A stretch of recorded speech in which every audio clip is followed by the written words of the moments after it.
Working committees can oftentimes be an efficient way to assemble people and organize thoughts. And committees within the workplace can cover a range of topics from social engagement to employee wellness and inclusivity. In this episode of On the Mic with Ad Results Media, Nathan Spell and I sit down with Ad Results Media committee heads to discuss their committee initiatives and the effects they've seen, not only across the organization, but also within themselves. So let's get started. That's the great thing about stamps.com. They grow with you. As much fun as I had, I couldn't wait to get back to my Sleep Number bed. Yep. I love my Third Love bras. They're hands down the most comfortable bras I've ever owned. I love making Blue Apron. I love it. It's my me time. All right, well, guys, I really wanted to thank y'all for joining us on this episode of On the Mic with Ad Results Media. I kind of wanted to start off by getting each one of you to introduce yourselves, where you're from, how long you've been with Ad Results, and what committee you head. So, Taylor, why don't we start with you? Sure. Okay. Hi, my name is Taylor.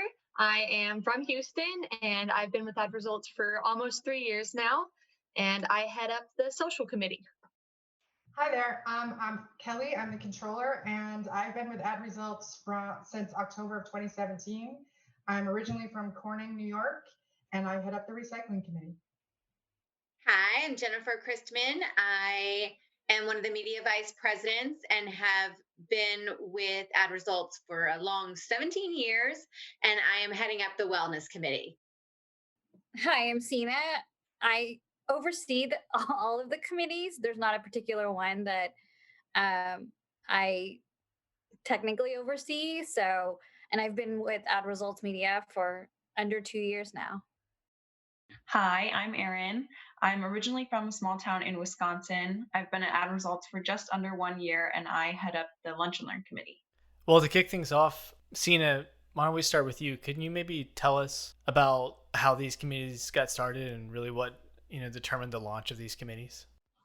Yeah, so last year, I had a conversation with the partners because I came from different companies who had different committees and different types of committees. And so what I did was initially I gathered feedback from all of the employees and really put a lot of their likes and commonalities into different buckets. And from there started the creation of these committees. So last year or the year before, I apologize, we started with one committee and now we are at 5 committees now, with a couple of committees having subcommittees within those committees.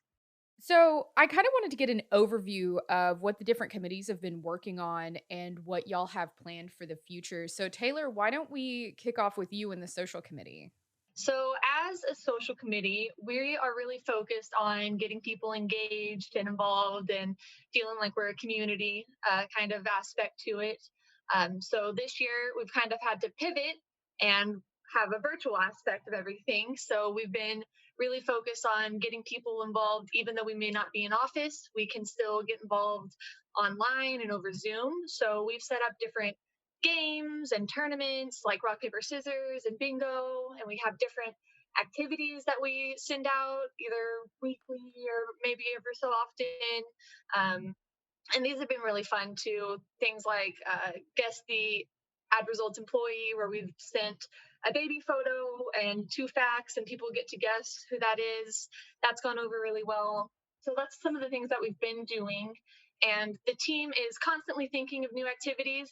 As I said, going virtual, we've kind of had to just keep coming up with different virtual things to do, which has been interesting. But our team is really, the committee I work with, they have some really good ideas. So I'm excited about that. I think one of the biggest challenges that we're going to have is coming up with how to do big events at our office virtually if we need to. So Halloween is always a huge thing at Ad Results. So trying to figure out the best way to do that virtually. And if we need to, in December, have our holiday party virtually, kind of the best way to do that too. So I'm excited about what our team can come up with, and I look forward to keep getting everyone involved. And Kelly, I know things have got to be interesting for your committee.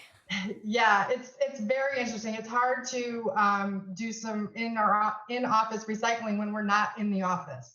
So what we've kind of shifted to is what can we have in place when everyone gets back? So the two biggest things that people have asked for is the removal of styrofoam and to do paper recycling. And doing the research on this, styrofoam is considered to be one of the most unfriendly types of waste because of all of the different hazards that can happen with it. So if it's exposed to sunlight, it creates pollutants, it goes into the landfill, it stays there forever. I mean, when it burns, it can deplete the ozone layer. It's a huge, it's a very bad thing to have, and we have now eliminated all use of styrofoam in our office, or we will once everyone gets back. The other one was paper recycling. We use a lot of paper at Ed Results. I mean, most companies do. American businesses use about 21 million tons of paper annually, and 40% of that gets to the landfill. And we need to change that footprint drastically. And additionally, what most people don't know is that 1 ton of paper requires 380 gallons of oil and 17 trees. So just by recycling 1 ton of paper, we're saving all of that, and including the landfill space. So people just don't realize what paper really consists of. So there's a lot of things that can be saved just by recycling paper. Coming up, we had planned to do the National Recycling Day. We had planned to do some events for Earth Day. We weren't able to really do those. We did some of those virtually. We did quizzes for the whole week of Earth Day, recycling and environmental and climate change, all of those things. That was everyone really liked those. We're hoping that once we get back, we'll be back in time for National Recycling Day, which I believe is in November. And then we're also talking about doing a corporate event like beach cleaning. Galveston annually has a beach cleaning day.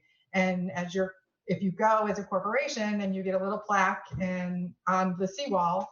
And we're hoping to hopefully do that next year if we can. I love it. I love all of that. Jen, how about you guys in wellness? Sure. First, a shout out to the recycling committee. The Christman family has started to recycle all of our glass, our cans, and our cardboard because everything has to be delivered to our homes now.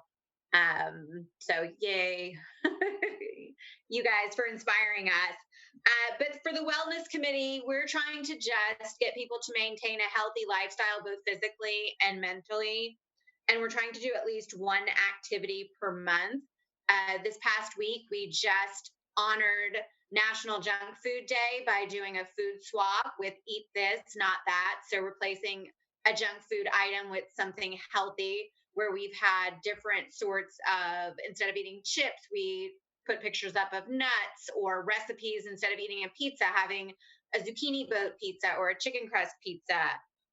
We're also working through our second month of the Gallon Challenge and Feel Fab Friday, where we're giving a beauty tip, like a self-care tip, as opposed to something physical activity. And this will be news to everybody, but we're doing a 4-week meditation retreat for the month of August. So that will be pretty awesome and get everybody zen as we continue this work from home business.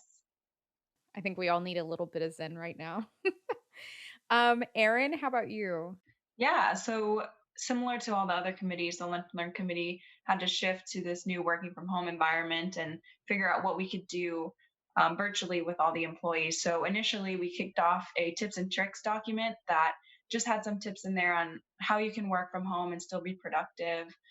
Various tips like wake up and take a cold shower to get yourself ready for the day, make sure to eat a breakfast and you're not skipping out on meals. We also hosted our first ever virtual Lunch and Learn just a few weeks ago, where we had a couple speakers talk about time management, leadership, and confidence. Most recently, we've been working and getting ready for our next Lunch and Learn, which is actually in just a couple days. And we're going to have a couple more speakers who are going to answer some really in-depth questions about strategy and how to become a strategic thinker, and how each role at Ad Results uses strategy in their everyday lives. And for some other future initiatives, we're trying to incorporate some more virtual community service. We want to do a chat where we record reading books to children and make that public for all employees. If they have children, they can turn that on and keep them occupied for a couple minutes. And we also have some exciting ideas for our Q4 Lunch and Learn as well. And Mo, you are the head of our most recent committee, which hasn't officially launched just yet. But if you could fill us in on Scene, that would be great. Scene is pretty much an initiative that encourages employees to celebrate difference and inclusion and ultimately become better allies. I want to put emphasis on the word difference just because we've kind of phased out, or I guess I've kind of decided to phase out the word diversity just because it can feel so narrow-minded and kind of limited to race or gender or sexuality. But the vision that I have for this committee is way bigger than that. I mean, I'm talking like difference of lifestyle differences, just basic human attributes that makes each of us unique and special in our own right. And I feel that it's important for any kind of difference to be celebrated and learned. So I know that it's going to be a journey and a path, and I'm not trying to come up with all the ideas by myself. Like, I think it's very important after we have our first meeting tomorrow, but to just build a framework and start a conversation. Like, I mean, I'm kind of stripping away all the layers and just starting from the bare minimum of just like, let's just have this conversation and see where everyone's mind is.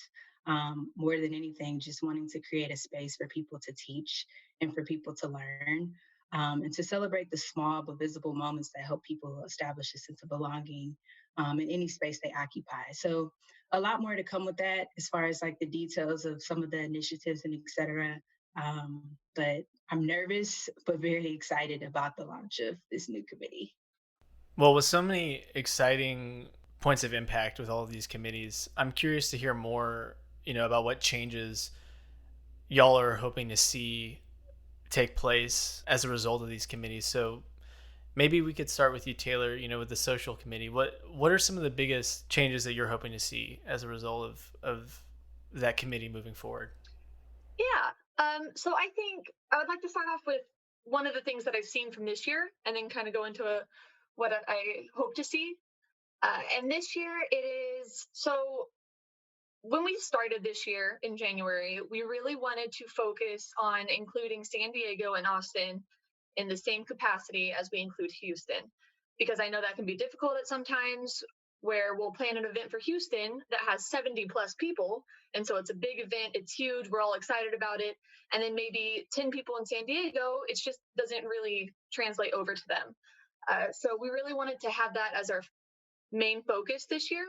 And then going virtual was kind of a blessing for us, because now everyone gets to participate in the exact same events in real time. And it's not Houston's doing this one day, San Diego's doing it the next week. It's all, okay, we're doing this. Whoever can join can join. And so that's been really fun.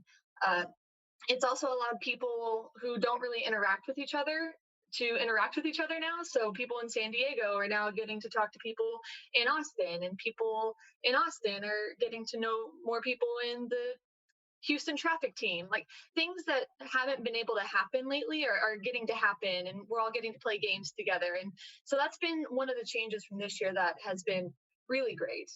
And then looking forward, I think I just want to develop more of a sense of community through the social committee, getting people involved, kind of hitting to everyone's needs, not just a couple of people, and trying to do things that everyone's going to want to participate in. Maybe if they don't want to participate in one event that we're having right now, they'll be really interested in the next thing in September or something like that. So I really want to make people feel like they don't have to participate, but if they want to, we're always open and welcome for them. And they will find that going to work is a little bit more enjoyable because they have their friends. Yeah, that's so important, especially right now. I feel like. What about you, Kelly? What about the changes that you've seen with the recycling committee so far, and what's the goal moving forward? Well, Jen is a perfect example of what our goal is to take those recycling ideas and use them at home, because we can do it at work, but if 70, 80 people then do it at home, that's a huge thing, and that's going to help the environment so much. I've been impressed with the amount of recycling and earth-friendly ideas that our employees are already contributing, already doing. A lot do recycle at home, the craft ideas. So, I mean, I think that just making people aware that the smallest thing can really add up and help the environment overall. Recycling is all about the environment. The reason we recycle is because the trickle down from not doing it is too dangerous for our environment with the greenhouse gases and the landfills and things like that. So, my goal is just to make everyone just like Jennifer, and everyone does everything at home, and have 50. Right now I have 5 different recycling bins in my garage for every different type of recycling. So I mean, that's what I do, and I think everyone needs to do that, and that's my goal. Yeah, I love that idea of making the goal bigger than just the impact within the walls of I mean, obviously, since we're virtual and working from home right now, it has to be bigger. But I love that. Um, so Jen, what about with the wellness committee? What are some of the biggest changes you've seen, and what does that look like moving forward? Yeah, so I mean, a lot more participation. So once upon a time, we used to do a fitness Friday where we would do 5 minutes of activity every hour on a Friday. And we would start out strong. And then by the end of the day, we had nobody. So we're seeing a lot more consistency with folks. And we just want people to get healthy and maintain a healthy lifestyle. Being at home is hard. It's hard mentally, it's hard physically. I mean, on the weekends, what are your choices to do? Lay around, watch Netflix, eat bonbons. Like, so we're encouraging people to get out and do more with their time. We've done some 4G, not 4G, Camp Gladiator, the other G, Gladiator, some gladiator workouts where we've gotten people free workouts and stuff like that. Just anything to encourage movement and wellness physically and mentally are what we're trying to push. And a lot of people have done it. I've gotten, Slack messages from, if you don't mind me calling you out, Miss Cena, telling me that thanks to the wellness committee, she lost like 13 pounds in the first month. I personally think I put on 13 pounds the first month, managed to get it all off, but she came out of the gate strong and she looks amazing. So we love hearing that sort of stuff. Absolutely, so great. Could I just say something to that? That is one of the things that I love about all of these committees is because their tips, their tricks, and everything, it works. And we need it, especially during this pandemic now more than ever. I think that if you follow the social committee, even like recycling committee, you're saving the planet. All of these committees has such a personal impact on your life. And if you follow it and really live by it, because I think it's a lifestyle change, you're a lot more happier and you're a lot more productive in the office, um, and just being at work in general. And those 5 steps that you have to take to go to your office, because we're all stuck at home, makes it a lot easier to get through because of these committees. So I just have to say that the committees have done such a phenomenal job with being creative in all of their activities because it works. I mean, for me personally, I'm the happiest I've ever been, probably in my life, because I'm participating in all the activities that all of these committees have to offer. Yeah, that's great. I think I really related to something Jen was saying about that whole like kind of up and down kind of thing. For me, I know that wellness in a normal time is hard, and I think putting some wellness into practice right now is extremely important at a mental and a physical level. So, I just think all of that is great. Mo, I'm curious, with a new committee, um, like scene, how do you see, changes already happening in how we, you know, view difference as a company, and what are some of the changes you want to see moving forward? For one, I've been just really um, grateful for the outpour of support that I've received so far. Um, of course, this topic of difference and inclusion is very sensitive, especially just what's happening in the world. It can be very difficult and complicated to talk about because we would be naive to think that everyone thinks just like us. But when you open that gate of conversation, you really have to prepare yourself for the response that you'll receive. Um, but I think for me, what I hope um, to do is just help everyone as well as myself to continue to establish a sense of belonging within the organization. These committees, along with seeing, it's important for us to see ourselves in our workplaces. I used to believe coming out of college that okay, I'm going to have a job, and my job is my job, and I am who I am on the weekends, and after I am leaving my job, and no one needs to know anything about me. I have a personal life, and just with the pandemic and the way that the world is situated, it's becoming very hard to do that because you take a lot of your personal life into the workplace. And we spend so much time with our coworkers more than we spend with our loved ones. And so it's really hard to create a separatism between the two. So I'm like, okay, how can I help to create this form of inclusion? I feel like our results is already very culturally oriented. And I just want to help elevate it in some way with having these conversations um, that people might not have had. I read a quote that stood out to me, and it says that difference without inclusion is like an Energizer Bunny without a battery.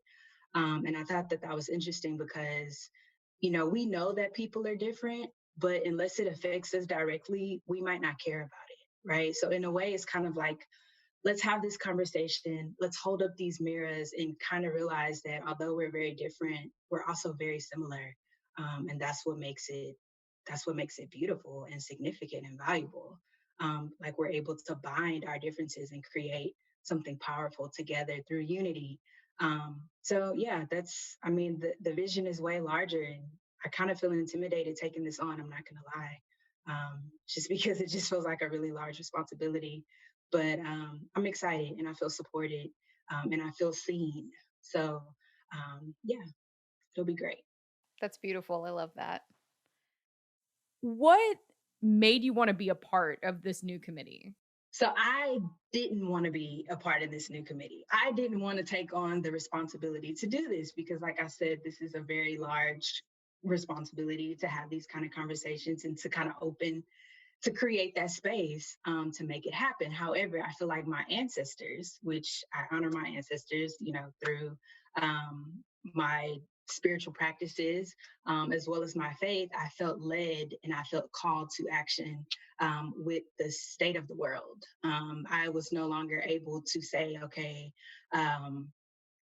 it's hard for me to not see myself a part of the narratives of people that are often victimized or marginalized or just misunderstood because what we desire or what we think is beautiful in life or valuable may be different from the common person.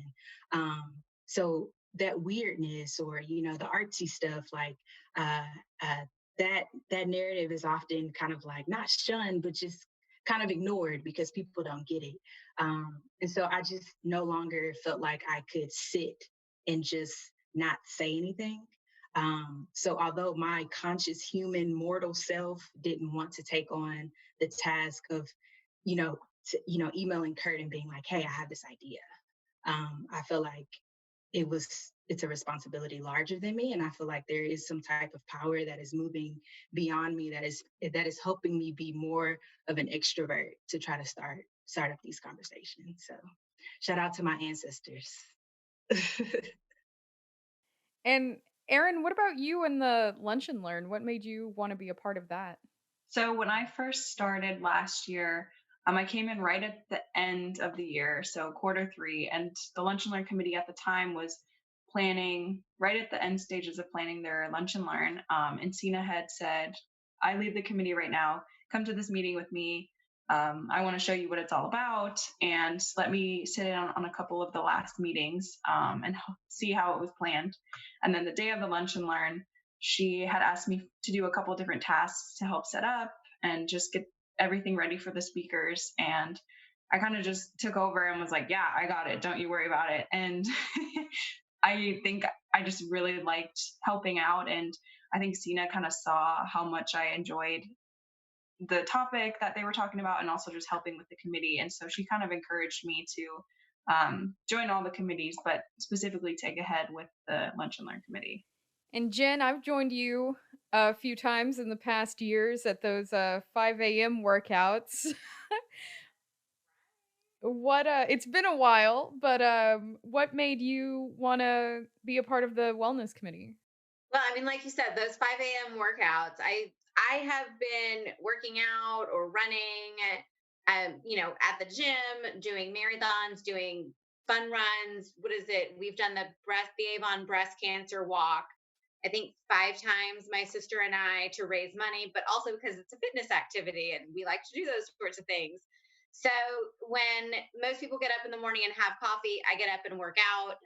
That's what sets me up for the day. So I just thought it was really great to share this with a bigger group. Lindsay, when you were doing it with me, on occasion we had maybe 5 tried and true folks with us. And it's nice to see that we've grown and more people have taken an interest into their own personal wellness.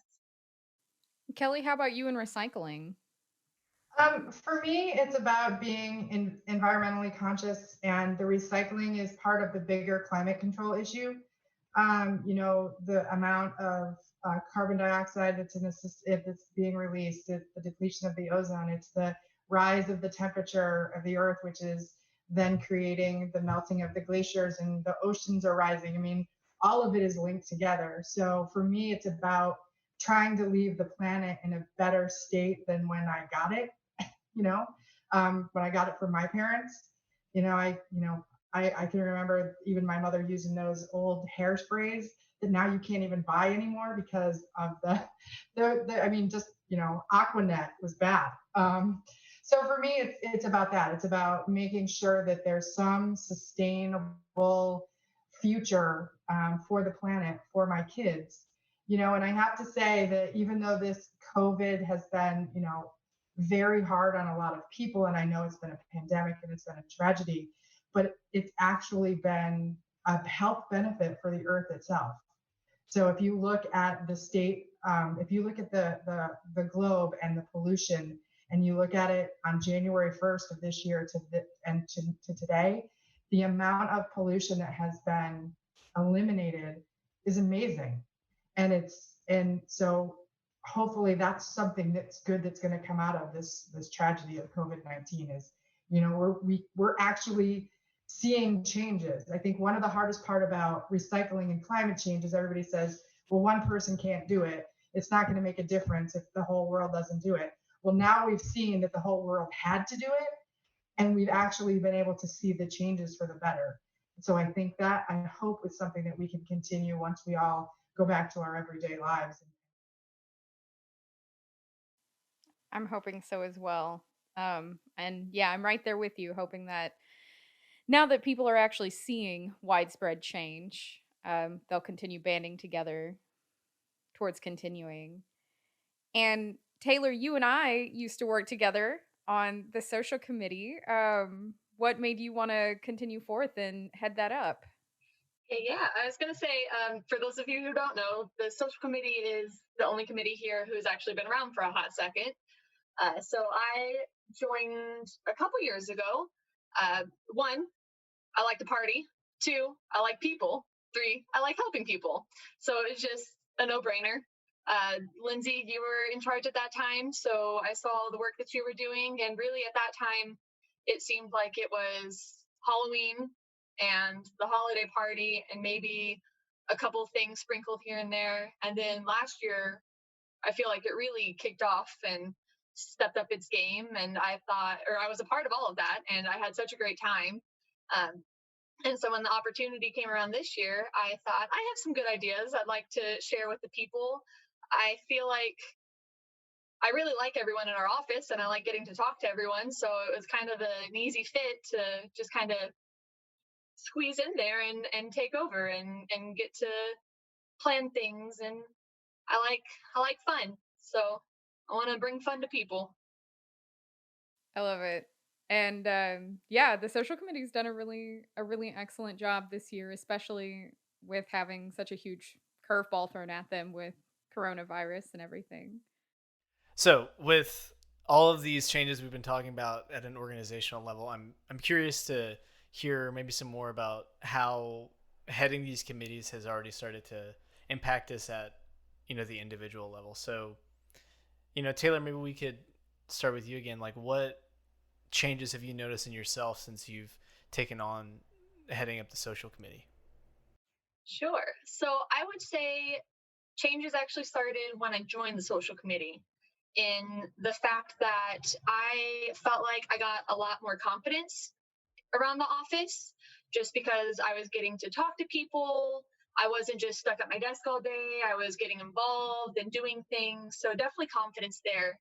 I also feel like being head of the social committee, I've gotten to grow a lot. So I know I get to work with a whole bunch of different people I don't get to work with every day, which has been really great. And there are some things that being head of the social committee involves that just push me out of my comfort zone, such as coming and recording a podcast.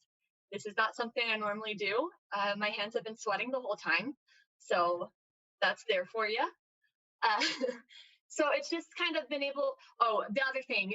So after we had our big chili cook off in February, Sina goes, "Are you going to give a speech to everyone?" And I go, "Sina, I'm just here for the party. I'm not here to motivate and like say these things." So there have just been a lot of those kind of opportunities that push me out of my comfort zone, but I feel like I've grown so much from those kind of opportunities, and I'm so grateful for it. Yeah, that's a great answer. And, just so you know, sweaty palms with the podcast recording is everyone's experience. So if it makes you feel any better, I know that everyone, like, as soon as that mic hits record, it's like, oh boy, here we go. Um, but yeah, I love that answer. Aaron, what about you? What sort of changes have you noticed since becoming involved with the Lunch and Learn committee? Yeah, so I don't want to sound repetitive to Taylor, but a lot of mine are similar. I would say I've grown a lot. Within confidence, my confidence has grown, and also my attention to detail, because I have learned that every initiative requires so many little details, so much planning, so much time, and if you miss one thing, it can really throw off the whole event or whatever it is that you're trying to do. So really making sure that all those details are included ensures the success of every activity, not only in the Lunch and Learn committee, but I've seen it in the other committees as well. And I think also joining the committees has helped me come out of my shell, because we kicked these off in January and I was still fairly new to the whole company. And so whenever they were kicked off, I had the opportunity to talk to people that I might not have been talking to on the daily basis. And it's helped me get to know employees on a more personal level, and also encourage and help them to grow, helping them take leadership positions on the committees and stuff like that.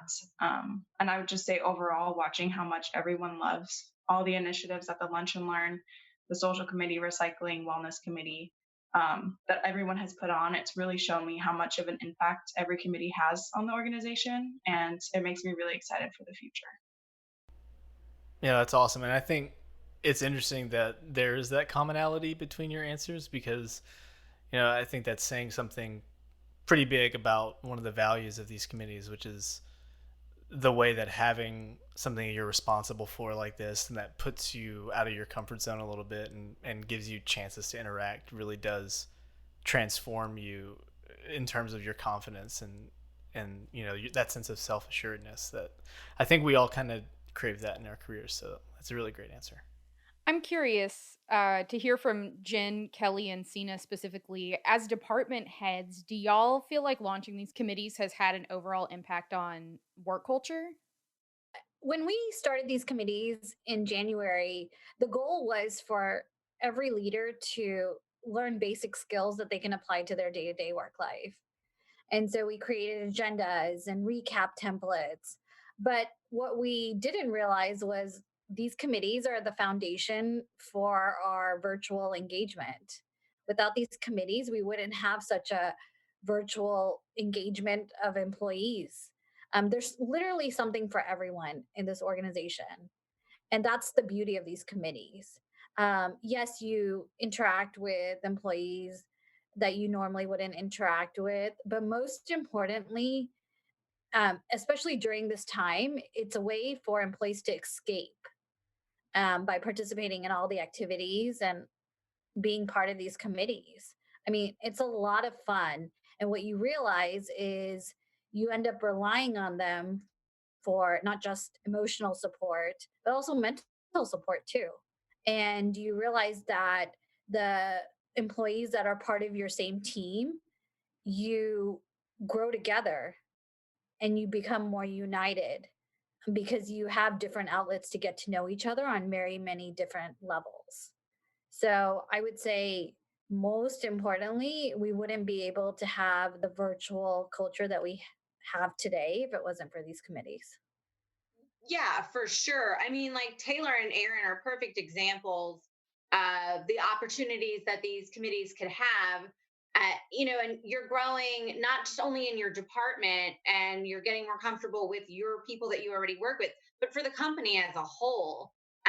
Taylor might not have had to work with very many people, maybe in the billing department or the finance department, and now she does, because the committee is made up of all of the employees, somebody from each area of the company. She gets to know them better, she gets to know the people in California and Austin better, and it not only helps you from a leadership perspective, but also develop personal relationships with people who you might not have had the opportunity to work with, and especially now that we're at home, it's just another touch point for engagement for everybody.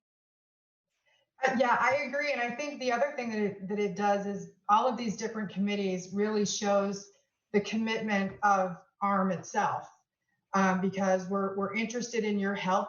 We want to make sure that, through the wellness committee, we're giving you great ideas on how to take care of yourself. Through the social committee, we're giving you great ideas on how to, entertain yourself and interact with others and socialize in this kind of weird world that we're in. The recycling committee, it shows that they're committed to the environment and to making the world sustainable again.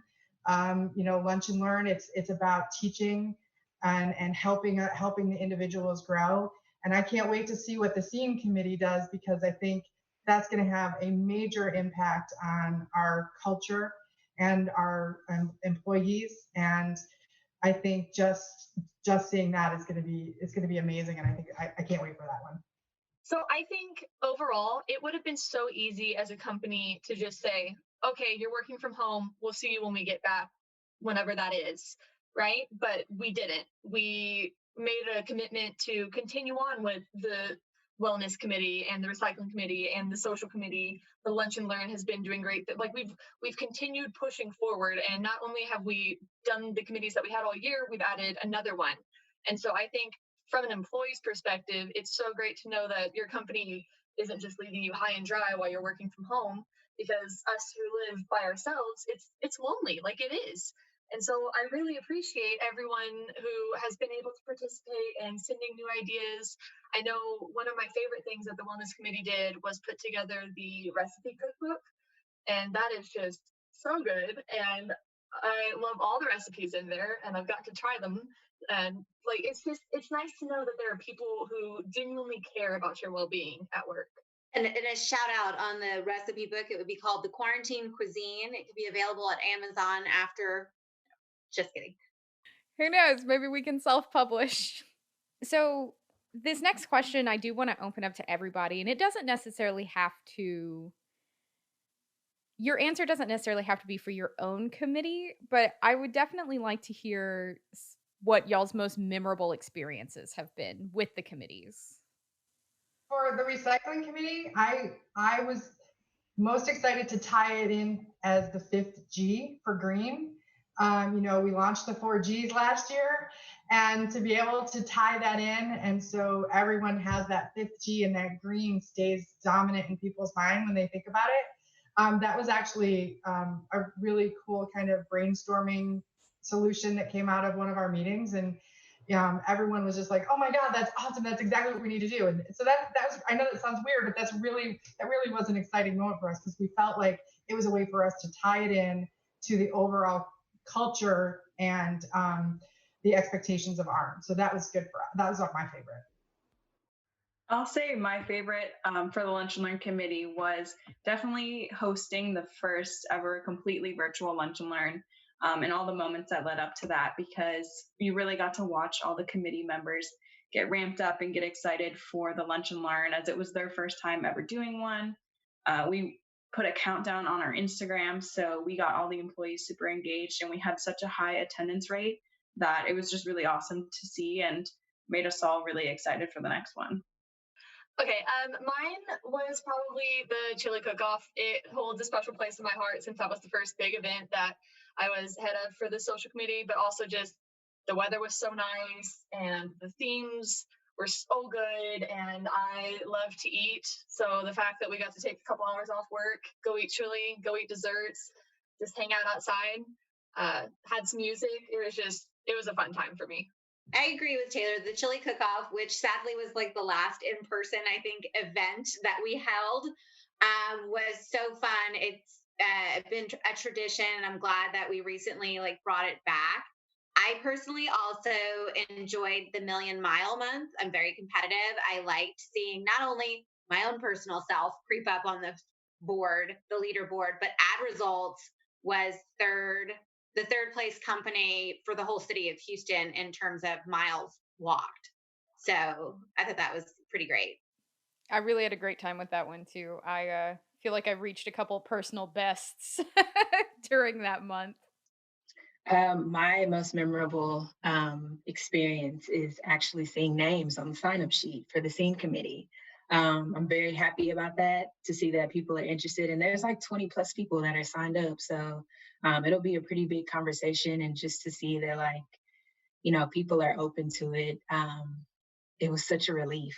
I mean, I had so much anxiety putting it out there, but the love is so real. So shout out to Ad Results media employees. I would say, as somebody that is not tied, I'm tied to all of the committees. I would say, I think the most memorable experience for me is, as y'all know, I cry a lot, but I hope I won't cry when I say this. When I interact with employees and find out how much the committees have impacted them, a couple of employees have told me they feel like these committees represent home to them.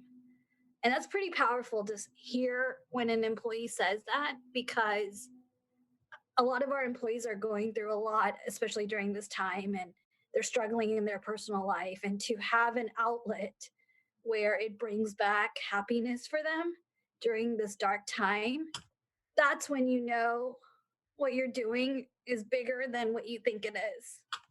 So I think that's been my most memorable experience, is really hearing the feedback from the employees about how much each committee has impacted them. And it's been home away from home during some of the darkest moments in their life.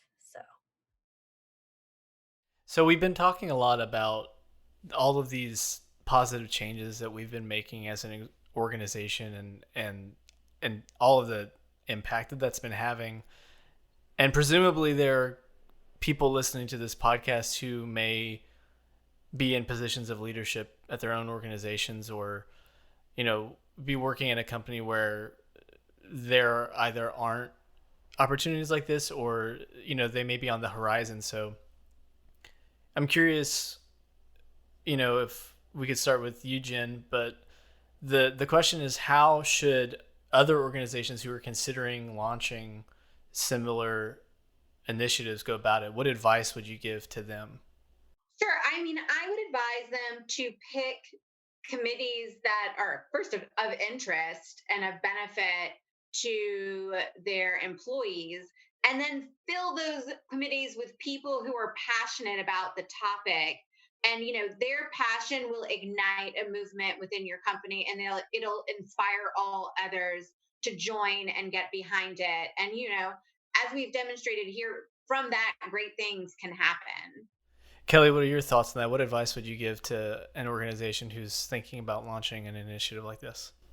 I think they've got to do their research. I think Jen is absolutely right. You have to make it something that your employees are going to buy into. If you don't have that buy-in, then it's not going to go anywhere. So do your research, talk to your employees, find out what matters to them, find out what interests them, and then build off of that. Make them a part of the process, not just as chair people and members, but make them a part of the decision-making process in the beginning about what committees should be launched. I think that's huge. Making sure that everyone has buy-in is the only way to succeed. And Sina, you obviously have touched all of these committees to some extent, and you have oversight over all of them, and you see everything that's happening. What advice would you give to an organization who's thinking about, building committees that have this kind of impact?